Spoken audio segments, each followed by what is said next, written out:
नमस्कार प्रणाम।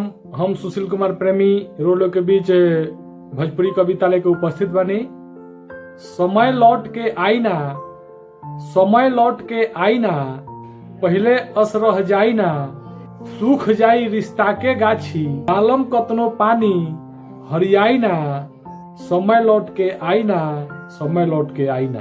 तन में कुछ भर के जियब, तन मन भर के कैसे जियब, 4 दिन के जिंदगी बा, मिलजुल के प्यार से रही, प्यार बाटला से उड़ाइना, समय लौट के आईना, समय लौट के आईना। दूसरा के मुड़ी ममोरी जन, आपन हक छोड़ी जन, मेहनत करके जोड़ी धन, कुछ राखी कुछ खर्चा करी, कर्मों तो कुछ अच्छा करी, धन दौलत साथे जाइना, समय लौट के आईना, समय लौट के आईना।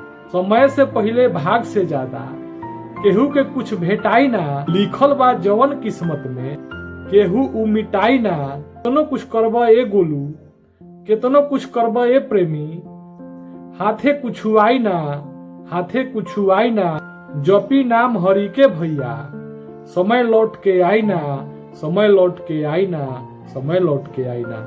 नमस्कार प्रणाम। ये कविता कैसन लागल रोलो कमेंट में बताई। हम एक से बढ़ के एक भोजपुरी कविता रोलो के बीच लेके उपस्थित होके।